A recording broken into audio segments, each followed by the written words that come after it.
Hi friends, welcome to Miss Walk Tamila. நான் doctor Nithya Franklin. நான் ஒரு குழந்தைகள் நல மருத்துவர். ஸோ இன்னைக்கு நம்ம காமிக்க போகிறது interesting breakfast recipes. At the same time உங்களுக்கு செய்யறதுக்கு மேக்ஸிமம் 15 மினிட்ஸ் தான் ஆகும். எப்படி பண்றதுன்னு பார்க்கலாம்.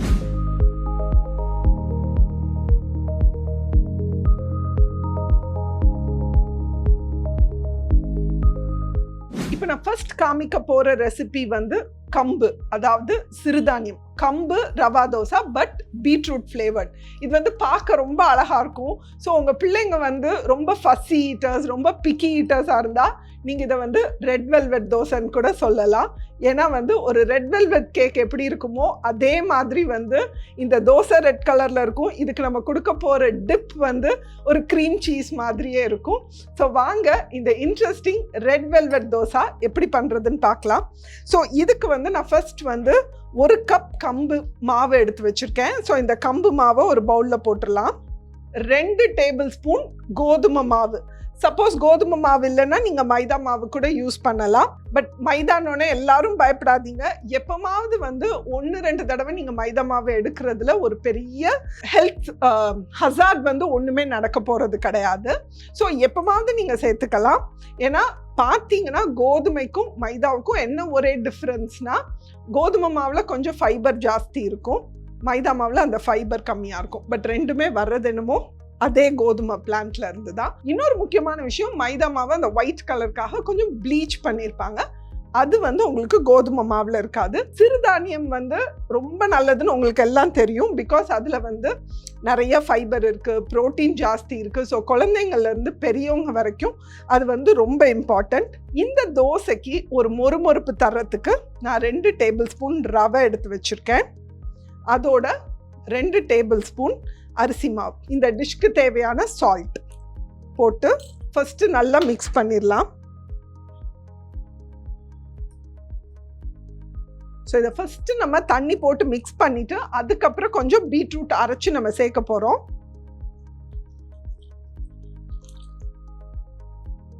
ஸோ கட்டி இல்லாத ஒரு லம்ப் ஃப்ரீ மாவாக ரெடி பண்ணிக்கோங்க. ஸோ இதில் பீட்ரூட்டுக்கு பதிலாக நீங்கள் கீரை யூஸ் பண்ணிக்கலாம், இல்லை கேரட் யூஸ் பண்ணிக்கலாம். ஸோ கட்டி இல்லாமல் நான் மிக்ஸ் பண்ணிட்டேன். இப்போ இதில் நம்ம பீட்ரூட்டை பியூரி ஆக்கி ஆட் பண்ண போகிறோம். ஸோ ஒரு ஜாரில் 1 கப் துருவின பீட்ரூட் எடுத்து வச்சுருக்கேன். இதோட ஒரு 1/2 கப் தண்ணி ஆட் பண்ணிக்கலாம். ஆட் பண்ணிட்டு இதை ஒரு ஃபைன் பேஸ்டாக பண்ணி நான் இதோட மிக்ஸ் பண்ண போகிறேன்.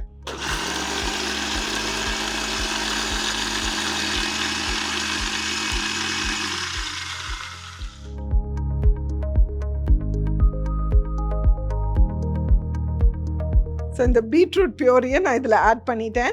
நீங்கள் இதை ஃபில்டர்லாம் பண்ணாதீங்க. ஏன்னா நம்மளுக்கு ஃபில்டர் பண்ணிட்டோம்னா இதில் இருக்கிற ஃபைபர் போயிடும். ஸோ அந்த பீட்ரூட்னுடைய பெனிஃபிட் கிடைக்காது. பீட்ரூட் நம்ம உடம்புக்கு ரொம்ப இம்பார்ட்டன்ட். பிகாஸ் யூஸ்வலாக அந்த டீப் கலர்டாக இருக்கிற எல்லா ஃப்ரூட்ஸ் அண்ட் வெஜிடபிள்ஸில் ஆன்டி ஆக்சிடென்ட்ஸ் ரொம்ப நிறையா இருக்கும். ஸோ ஆன்டி ஆக்சிடென்ட்ஸ் நம்மளுடைய ஹார்ட்டு, பிரெயின், இம்யூனிட்டி எல்லாத்துக்குமே ரொம்ப ஒரு இம்பார்ட்டன்ட் நியூட்ரியன்ட்.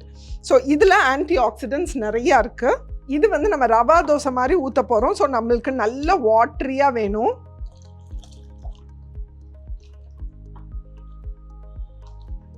பாருங்கள், இந்த மாதிரி ஒரு கன்சிஸ்டன்சியில் கரைச்சிக்கோங்க. ஸோ ரொம்ப இம்பார்ட்டன்ட். நீங்கள்லாம் ஞாபகம் வச்சுக்க வேண்டியது என்னென்னா, இதெல்லாம் உங்கள் வீட்டில் நீங்கள் இட்லி தோசை மாவு இல்லைன்னா கூட 15 மினிட்ஸில் நம்ம பிரேக்ஃபாஸ்ட் பண்ணிடுறதுக்கு ரொம்பவே ஹெல்ப்ஃபுல்லான ரெசிபீஸ். எப்போதுமே குழந்தைங்களுக்கு நீங்கள் ஃபுட் ப்ரிப்பேர் பண்ணும்போது கலர்ஸ் இருக்கணும், ப்ளஸ் டெக்ஸ்சர் இருக்கணும். எல்லாமே ஒரே மாதிரி ஒரு கூல் மாதிரி இருந்ததுனாலும் பிள்ளைங்களுக்கு நல்ல டேஸ்ட்டும் தெரியாது, ரொம்ப இன்ட்ரெஸ்டிங்காகவும் இருக்காது.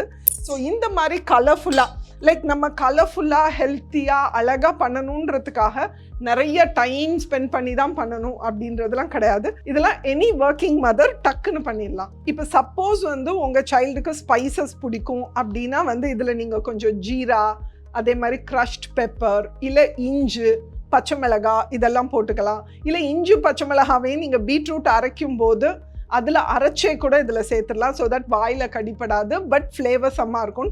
பட் நான் இதை வந்து ரொம்ப காரம் இல்லாத ஒரு ஆல்மோஸ்ட் வந்து ரெட் வெல்வெட் கேக்கை நான் ரீஇன்டர்பிரேட் பண்ணுற மாதிரி பண்ணுறதுனால, நான் ஒரு ஸ்வீட் டிப்போட கொடுக்கறதுனால நான் ஸ்பைசஸ் எதுவும் ஆட் பண்ணல.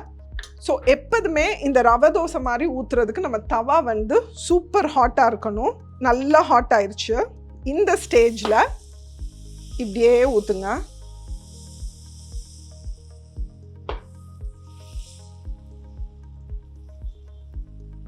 உங்கள் மாவு வந்து அந்த தவாவை டச் பண்ண உடனே குக் ஆக ஆரம்பிக்கணும்.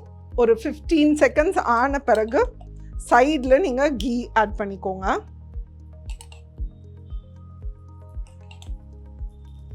நீங்கள் கீ ஆட் பண்ணிக்கலாம், இல்லைனா வந்து கோகனட் ஆயில், நல்லெண்ணெய், எல்லாத்துலேயுமே வந்து ஒவ்வொரு ஹெல்த் பெனிஃபிட் இருக்குது. ஸோ கண்டிப்பாக உங்கள் குழந்தைங்களுக்கும் சரி நீங்களும் சரி ஒரு மிக்ஸ்சர் ஆஃப் ஆயில்ஸ், ஏதாவது ஒரு பர்டிகுலர் ஆயில் யூஸ் பண்ணாமல் கொஞ்சம் நல்லெண்ணெய், கொஞ்சம் கடலெண்ணெய், கொஞ்சம் தேங்காய் எண்ணெய், கொஞ்சம் நெய், எல்லாமே கலந்து, ஆலிவ் ஆயில் எல்லாமே நீங்கள் கலந்து யூஸ் பண்ணுறது உங்களுக்கு ரொம்பவே நல்லது.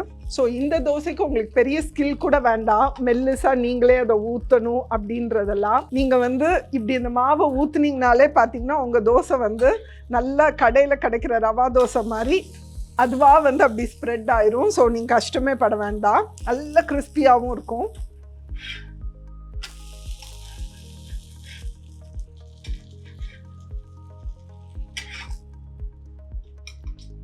திருப்பி ஊற்றும் போது மாவை நல்லா கிண்டிக்கோங்க, பிகாஸ் இந்த மாவு எல்லாமே கீழே போய் செட்டில் ஆயிருக்கும்.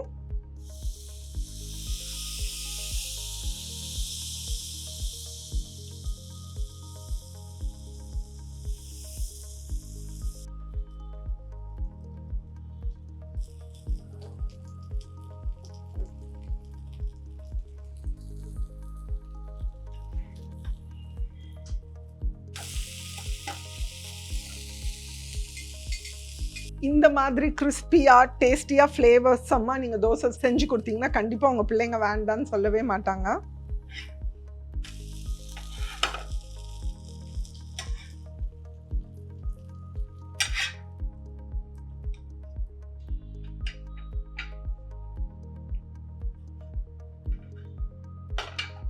ஸோ இந்த ரெட் வெல்வெட் தோசைக்கு ஏற்ற மாதிரி ஒரு டிப் பார்க்கலாம்.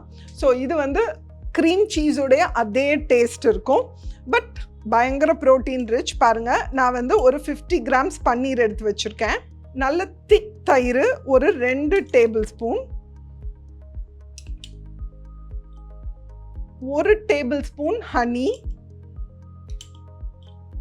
ஒரு பிஞ்ச் ஆஃப் சால்ட்.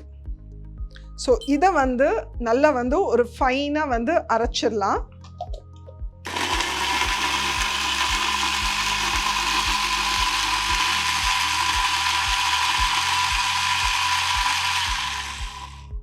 பாருங்கள், செம க்ரீமியாக ஒரு டிப் ரெடி ஆயிடுச்சு. இதில் லைட்டாக ஒரு க்ரீமினஸ் இருக்கும், புளிப்பு இருக்கும், அதே மாதிரி ஒரு ஸ்வீட்னஸும் இருக்கும். ஸோ பீட்ரூட் தோசையோட இது வந்து சூப்பராக போகும்.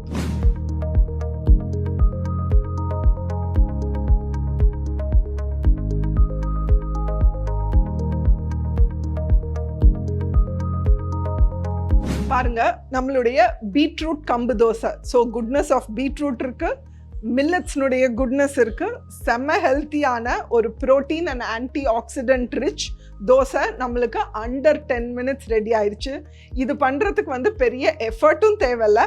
ஸோ யார் வேணாலும் எவ்வளோ டயர்டாக இருந்தாலும் இதை பண்ணலாம். ஸோ கண்டிப்பாக இதை பண்ணி உங்கள் வீட்டு குழந்தைங்களுக்கு கொடுங்க. பட் நான் கேரண்டி தரேன், நீங்களும் அதையே சாப்பிட ஆரம்பிச்சிருவீங்க. ஸோ இதில் உங்களுக்கு ஏதாவது டவுட்டோ இல்லை ஏதாவது ஒரு ஸ்பெசிஃபிக் டிஷ் உங்களுக்கு வேணும்னா கண்டிப்பாக கமெண்ட் பண்ணுங்கள். நம்ம அடுத்தடுத்த எபிசோடில் அதை கண்டிப்பாக நான் செஞ்சு காமிக்கிறேன்.